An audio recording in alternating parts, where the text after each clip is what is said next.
What's up, everybody? It's your boys Gin and Juice back at it again. And today we're talking about our top players we're going to invest in 2022. Ooh. This is going to be a mixture of basketball, some football players, but mostly basketball because that's probably our favorite sport overall. I know it is for me. I don't know about Andrew. What is your favorite sport? Curling. No, F1. F1?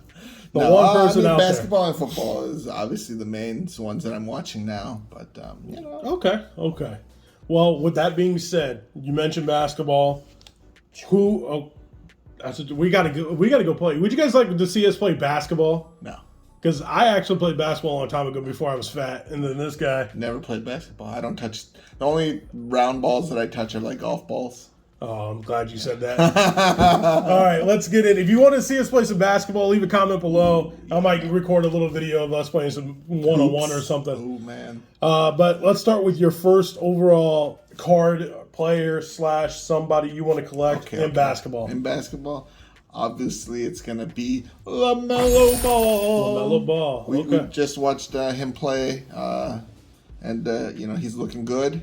So I'm 100% with you on that one. I feel strongly about his future potential. Yeah. So, I think we're both on the same page with that one. LaMelo Ball, I think we both have him. I submitted a couple cards already to PSA. I have a couple more that I'm holding on to that I want to get submitted. I think LaMelo Ball, sky's the limit for him. The only thing I hate about LaMelo Ball at the moment is got to sign your redemptions, man. Sign your redemptions. We got to get to a point. You're signing on cards. You're doing this for the majority of the sets. You got to sign the rest of them. You had an agreement, a contractual agreement. Yeah. Just get it done. Yeah. Yeah. No more Miles Bridges or whoever signing your cards. Just do it yourself. Did you see that when I called it out one time, Miles Bridges actually responded to me on DMs right here. Yeah. And he said that, it wasn't us. I'm like, all right. It's something like they just signed the same. LaMelo Ball was signing on camera, so it's definitely LaMelo Ball's signature. We can confirm that now. So, let's put it to rest. That's kind of funny. So so we each were going to pick 5. We both picked LaMelo Ball. I think is easily on our list. Yep. We should, at the end of next year, do a collection video and find out who has the better LaMelo Ball collection at the end of the year. Okay. We'll see. So, what's number 2? Who's the second player for you? I would say Evan Mobley from the Cavaliers. Dude, that man is balling. And I like the way he plays, and he's doing pretty good with his team. His team is doing pretty good. So. They're decent. It's the Cavs. Yeah, it is the Cavs, but he's a walking triple-double, or a double-double, I mean. Yeah. So he's in contention for Rookie of the Year. He's got play time, and he's putting up decent numbers.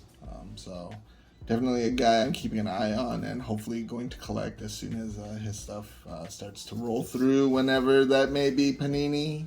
Remember, if you guys haven't heard our little rant about the problem in the industry, make sure you check out one of our previous videos. You can find it up here. We talk about that same exact thing. Yep. All right, so Evan Mobley, phenomenal player. I think he was the 3rd overall pick. He's fantastic. Once we get his products, I would be great to see what you come up with then. For me, it's going to be, I'm going to try, we're still opening up last year's rookies. Yep. We're still opening them up. Those. We still have the opportunity to collect them. And one of the guys that I'm going to collect, and G down in Louisville is probably going to be proud of me, because it's a Kentucky kid. Oh, boy. But I am going to be collecting Tyrese Maxey, ladies and gentlemen. The starting point guard for the 76ers. The starting point guard for the 76ers. And he is balling. He's having himself one hell of a year. I really like Tyrese Maxey. He plays defense. He shoots. I think he's roughly around like 87, 88%. Don't hold me to the number 100% from the free throw line. Hold to the number. Ben Simmons was like 63%. Yeah. Maybe a little less. So, yeah. He actually takes wide open layups instead of passing the ball into a double team. He really is, given the opportunity, all jokes aside, he really is proving himself this year, and I think he's a fantastic player, and I'm going to continue to collect. I'm glad that he was given the opportunity and that he's actually stepped up and proven himself. So definitely a card that I know you're a big 76ers fan, so good to keep that. I'm high on that. So last year I collected DeAndre Ayton of the Suns. Got a ton of DeAndre Ayton cards. Then I also collected Jalen Hurts of the Philadelphia Eagles. So this is going to be like one of those quests for me of getting as many Tyrese Maxey cards as I possibly can. Interesting. Yes, sir. All right. All right. So number 3. So number 3 guy. Number three. I think you'll like it. Jalen Green. I like his play style and what he's doing. So hopefully he gets to continue to have a lot of play time, put up the numbers, and prove himself to be a good asset to the Rockets. Well, I'm glad you said that because I'm going with the number 1 overall pick. I think Cade Cunningham is going to be really good. I just think he needs to continue. He got hurt at the beginning of the season. I believe it was his ankle. But he's coming back. And every single game he plays, it feels like he's getting better, scoring more points, doing better overall in the court. He's got great basketball IQ, athletic. I just think he's going to be overall a solid player. And I think going forward, his numbers are good, but he's on my they're getting better. List. They're getting better. They weren't good at the beginning. Yeah. But I think... I think that's going to be one of the guy I'm going to focus on a little bit more than Green is going to be Cade Cunningham. He's on my watch list, but we'll see how that goes. All right, I'm gonna put you on the spot. What about a football player? Football player. What about this year's draft class? You got Trevor Lawrence, you got Zach Wilson, you got Mac Jones of your Patriots. Well, I guess you're more of a Tom Brady fan than anything. Yeah. But if I had to say, Trevor Lawrence, I think he's, people might crucify me for it, but I think he's a little bit overrated. I don't think, I don't think he's that great. I think Justin Fields is not bad, maybe, but for me, if I had to pick out of the draft class, I'm gonna have to go with my boy on the Patriots, Mac Jones. I think week after week he's kind of he's showing himself to be pretty good. So I have some hopes that throughout the season he improves and he gets better. But I got my eye on Mac Jones. The only reason why I'm shaking my head no at Mac Jones is one person, and it's a person I see almost every day, and his name is Ryan. Ryan, you big Patriots fan piece of poo. Oh, Mac Jones is going to be the greatest quarterback of all time. All right, bro. His QBR for the year is garbage. It's barely a little bit better than Trevor Lawrence. They both are terrible. Though I will give Mac Jones the credit that he's doing a little bit better than the second best quarterback in the draft, which has been Trevor Lawrence so far. Yeah. In my opinion, they all have not lived up to the name. I feel bad for Zach Wilson. I do and I don't. At least he got paid, but he finessed the hell out of the Jets. Finesse. That dude is terrible. Now I get it. People are like, oh, these guys are professional athletes. Look, we're here to judge for a reason because that's what we can do. Okay? Yeah, we can't play, but we can judge. Very hard. Oh, man. Man, that's easy. I could go out there and do the same thing. I don't know if I can do that, but I'm just saying, like, comparatively, like, to everybody, like, no, siree, Bob. All right, so throw in a GOAT that you want to collect. So when you're thinking about, like, good players in a sport, tell me about a GOAT that you want to collect. And if you want, I could go first to throw something out there. I'll let you take this one. I think there's so many GOATs. We were having a conversation about this the other night, and basketball is by far my favorite sport, hands down. And our discussion was, like, who are these the players that revolutionize the game? Right. And we sat there and we were talking about it, and, bantering back and forth. Big time. And two of the players that came up, and I'm not going to use this as my final two picks, but I'm going to put them together, is going to be a mixture between Allen Iverson and Steph Curry. I think I need to collect more Steph Curry cards, especially the rarer ones in the premium sets, if I can get my hands on them. But Allen Iverson, if I can get some of his, autos and stuff like that. I did trade somebody for an auto, and unfortunately, I think someone stole it from my mailbox. Because it said it was delivered, and the person that handles my mailing no longer works there. And it was right after this, too. Now that I put two and two together. Which sucks, but it is what it is. Stuff happens. But anyway, but Allen Iverson, I have a couple Allen Iverson autos and a couple premium Allen Iverson cards, but I want to continue to collect.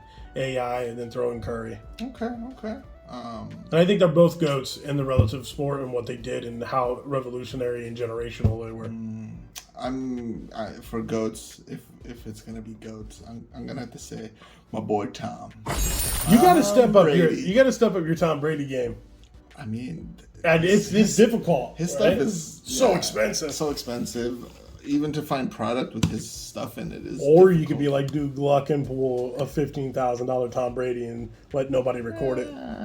Thanks a lot, Dude Luck. Thanks a lot, Dude Luck. Really appreciate that. But we'll probably here want to review the cards that will go into that. We submission. will. Yeah. We will. So, but yeah, for me, Tom Brady, he's the GOAT of football. I mean, no one can really argue about that. Let's wrap it up. Let's talk about two more players. One each. You get one, I get one. Man, I don't know if there's. I mean, there's a lot of basketball rookies, but I mean, for now, I'm just kind of. They either don't get enough playing time, or they're just starting out, so it's just tough to say if they're gonna be any good. Man, I don't know. It's All right, I got my last pick, and it's not going to be a rookie. Oh, interesting. It's not going to be a rookie. It's going to be a player that I think is going to be more of an investment. That I think something is going to change for that individual, either staying or going, and he's going to get a shot. He had a game this year. I think he might have played twice. That the one game wasn't the greatest performance, but it's solid. And that's going to be Jordan Love. Almost said Jared Love. Jordan Love. Okay. Jordan Love, I think for me, is going to be the last piece. I think he's going to have some potential upside. It was between him or Jacob Eason. I know Jacob Eason just got released, and then he was on the Seahawks, I believe it was. I think he gets an opportunity. I think it's going to be like a Matt Flynn effect, where you probably don't know this, but a long time ago, not a long time ago, it feels like a long time ago now. Matt Flynn was a backup quarterback for Aaron Rodgers, and Aaron Rodgers got hurt, same scenario, and he came in and he balled out. He threw for like 5 touchdowns, like 350 plus yards in a game, and he balled out the rest of the season, and he got a max contract from the Seattle Seahawks. That same year, guess who they drafted? Russell Wilson. And then Russell Wilson came in and played, and then this dude was the highest paid backup. Now, I don't think that's going to happen to Love, but I think what's going to happen is Jordan Love's going to get an opportunity to play, and he's going to get traded like a Jimmy Garoppolo or whatever it may be, and he's going to lead a team potentially to the playoffs. And I think that it's going to be a long-term hold, but I got some solid Jordan Love cards already. I think I might want to get a couple more and just hold on to them and see what happens. Okay. Ooh, taking a risky shot there. Okay. Risky shot. If we're going to talk about risky shots, then I guess I'll have to go with my PC currently. Good old Pkwy for the OKC. I think he's got the tools, and I think he just needs to refine them, get some play time too. And I think he's on a team where he can potentially get a lot of minutes and really prove himself. But I think he just needs to put on a little bit of weight, because I think he's a little bit too light. Yeah. Like John Morant, add a little bit of muscle mass, and I think he has a potentially good future. So I, start PCing some of his more elegant stuff, and we'll see how it goes. So, Pkwy. Well, there you have it. Here comes 2022. It's fast. It's right around the corner. We're going to need to really buckle up and enjoy the ride. This is going to be a fun NBA season the rest of the time that we have it. Getting new product. Hopefully we get their these rookie products before the end of the season. Hopefully. We'll see. But, until next time, we'll talk to you soon. Deuces.